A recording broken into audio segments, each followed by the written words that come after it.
दोस्तों, पहलगाम जनसंहार के तुरंत बाद मोदी सरकार ने इसके पीछे पाकिस्तान का हाथ होने का ऐलान कर दिया। पुलवामा के वक्त भी यही हुआ था। हाल ही में जब पाकिस्तान के बलूचिस्तान में ट्रेन पर हमला हुआ, तो पाकिस्तान सरकार ने भी आनन फानन में भारत पर सीधे उंगली उठा दी।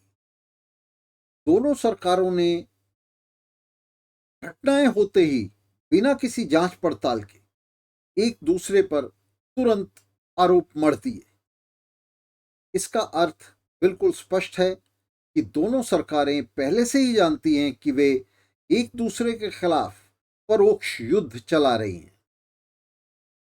इस युद्ध को ही वे आतंकवाद कहती हैं और इस आतंकवाद का आरोप वे दशकों से एक दूसरे पर मढ़ती रही हैं।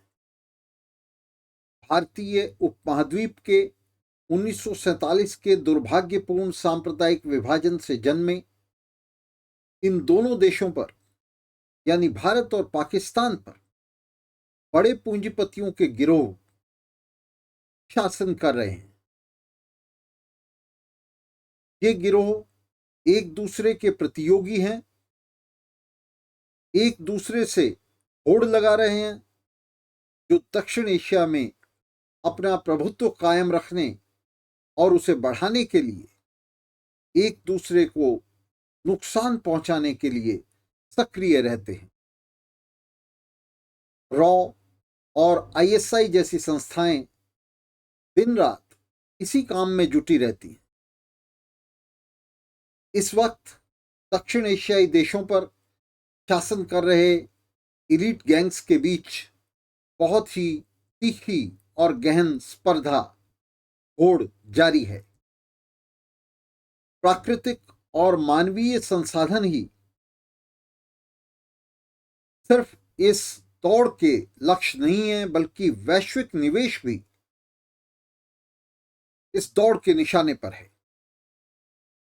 इन आर्थिक और वित्तीय स्रोतों पर कब्जा जमाने के लिए बड़े पूंजीपति और उनके नियंत्रण वाली सरकारें कुछ भी कर गुजरने के लिए तैयार हैं।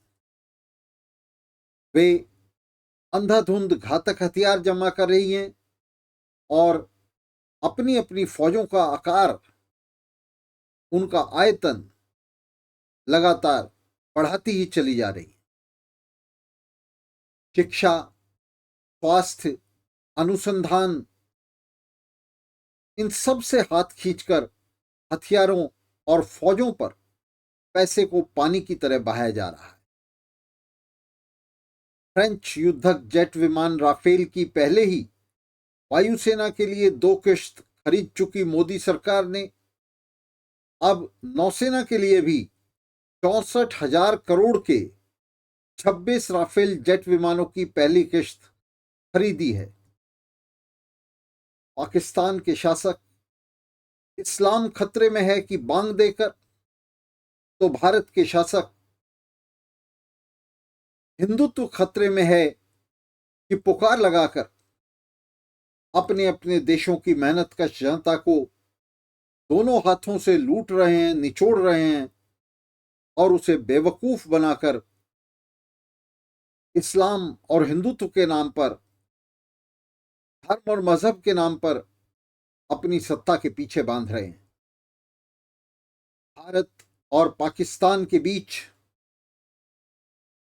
ये शत्रुता दरअसल उनके शासक इलीट के बीच की शत्रुता है, जिसका उद्देश्य है दक्षिण एशिया में अपना दबदबा कायम रखना और मेहनतकश जनता के श्रम की लूट में अपनी हिस्सेदारी को बढ़ाना।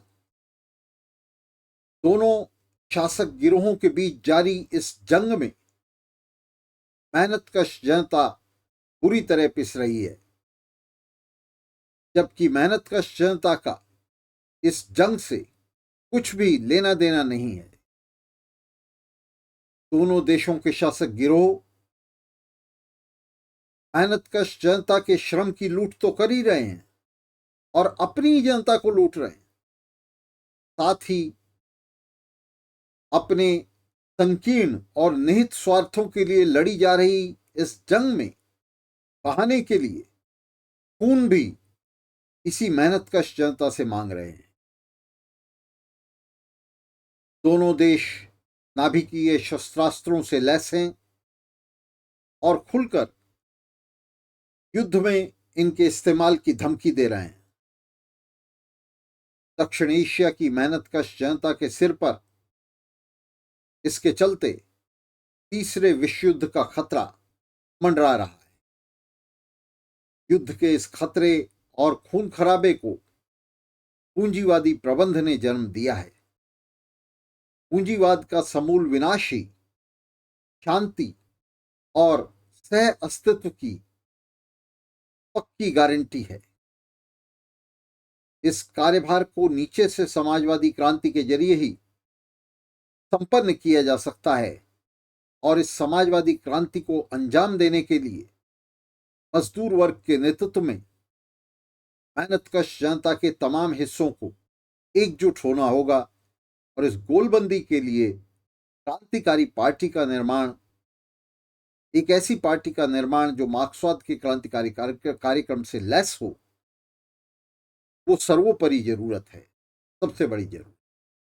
तो निश्चित रूप से युवाओं और मजदूरों के अग्रणी हिस्से इस चुनौती को, इस ऐतिहासिक चुनौती को, ऐतिहासिक कार्यभार को स्वीकार करेंगे और इसे पूरा करने के लिए आगे आएंगे। इस आशा के साथ आज के इस कार्यक्रम को खत्म करने की, इस प्रसारण को खत्म करने की अनुमति चाहता हूं। दोस्तों, मिलते रहेंगे, लड़ते रहेंगे, एक्सपोजर्स जारी रखेंगे।